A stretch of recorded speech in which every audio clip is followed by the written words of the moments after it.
में सुधार होगा, गैस व एसिडिटी की समस्या कम होगी, पैरों और मांसपेशियों में मजबूती प्रदान होगी। सामान्य स्थिति में आए, एक गहरी सांस लेंगे, खाली करेंगे, फिर से सांस भरते हुए पीछे की ओर जाएं, दांतों को मिला के रखेंगे, आकाश दृष्टि, रुकेंगे, होल्ड करेंगे इस पे,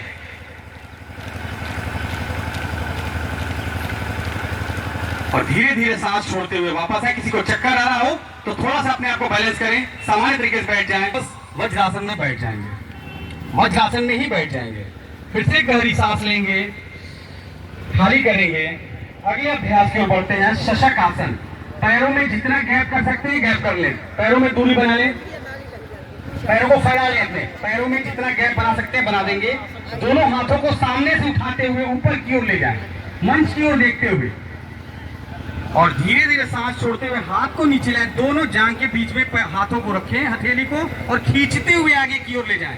हथेली, कोहनी, माथा सब जमीन पर, एकदम रिलैक्स। कोशिश करें हिप आपका एड़ी न छोड़े।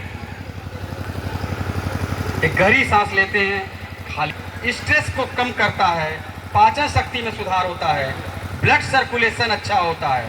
पोज, और धीरे धीरे सांस लेंगे, खाली करेंगे।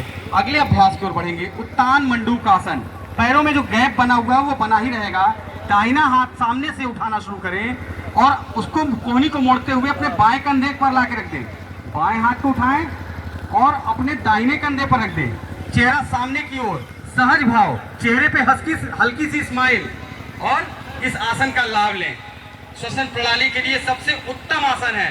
पीठ होती है, धीरे धीरे वापस आएंगे, बायां हाथ आगे की ओर लाएंगे, नीचे रखेंगे, दाहिना हाथ आगे लाएंगे, नीचे रखेंगे, एक रिलैक्स होंगे, गहरी सांस लेंगे, खाली करेंगे, और धीरे से अपने दोनों पैरों को बाहर की ओर खोल लें। पहले बायां पैर खोलें, फिर दाहिना पैर खोलें। सामान्य रूप से दंड आसन में बैठ जाएंगे, एक गहरी सांस लेंगे, खाली करेंगे। अगले अभ्यास की ओर बढ़ते हैं, वक्रासन या मारीच्य आसन। अपने हाथ को कमर से लगभग 1 फीट पीछे ले जाएं, हथेली दिशा पीछे की ओर। अब अपने दाहिने पैर को मोड़ें, मंच की ओर देखते हुए। अब अपना बायां हाथ उठाएं, दाहिने पैर के दूसरे साइड से ले आते हुए बाएं पैर के घुटने को पकड़ लेंगे और देखेंगे पीछे वाले हाथ को। वक्रासन, इसका नियमित अभ्यास केवल कर लिया जाए तो रीढ़ की हड्डी में लच करता है, कंट्रोल करता है ये आसन। धीरे धीरे बाएं हाथ को उठाना शुरू करें और अपने हाथ को पीछे की ओर ले आकर रख दें और पैर को, दाहिना पैर खोल लें। फिर पैर को पकड़ने की कोशिश करें, और बस ध्यान ये रखना है, जो लोग नहीं कर पा रहे हैं, कि जो पैर मुड़ रहा वही हाथ पीछे रहेगा।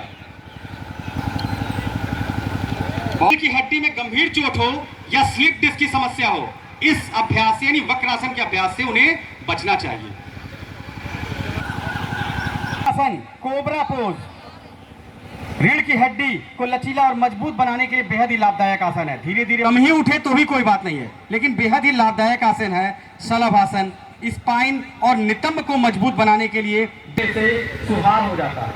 धीरे धीरे फिर से वापस आएंगे, एक गहरी सांस लेंगे, खाली करेंगे, रिलैक्स। ब्रिज पोज, पैर के टखने को पकड़ना है, पैर के टखने को, एड़ी के पास, पैर की एड़ी के पास, हाँ, और कमर के हिस्से को जितना उठा सकते हैं उठना उठा देंगे। माताओं बहनों के लिए विशेष लाभदायक जाएगा, सेतु की तरह बन जाएगा बिल्कुल। केवल इस आसन को कर लेने से आपके थायराइड को ये संतुलित कर देगा। तनाव, दो, रिलैक्स, एक गहरी सांस लें, खाली। केवल ये आसन कर लेने से आपके कोर स्ट्रेंथ में जो बढ़ता है। हाथ कमर के बगल में, अगर आवश्यकता हो तो हाथ का सहारा कमर पे लगा सकते हैं। पंजे अंदर की ओर, अपने ओर खींच के रखेंगे। बेहद ही लाभदायक आसन, पेट की चर्बी कम करने के लिए, कोर की मांसपेशियों को मजबूत बनाने के लिए और स्पाइन को फ्लेक्सिबल बनाने के लिए आसन बेहद ही महत्वपूर्ण आसन है।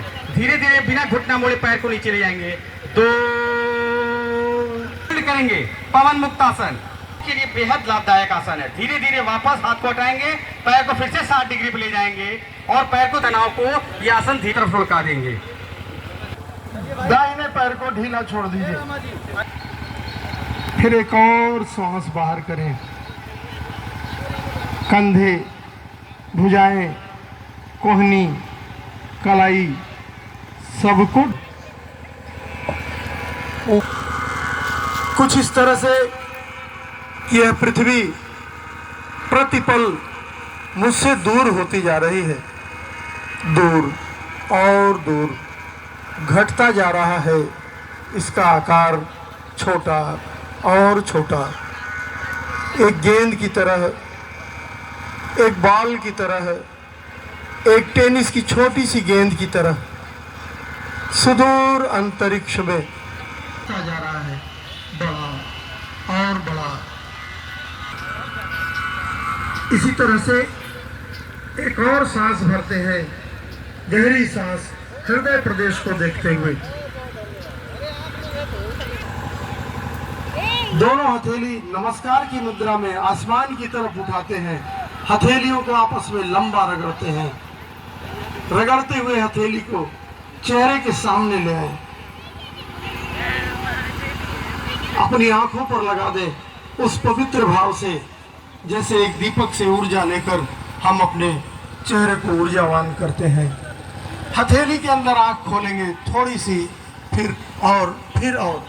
जब भी मन थक जाए, शरीर थक जाए, चिंताएं घेर ले, अनिद्रा का शिकार हो, शवासन योग निद्रा।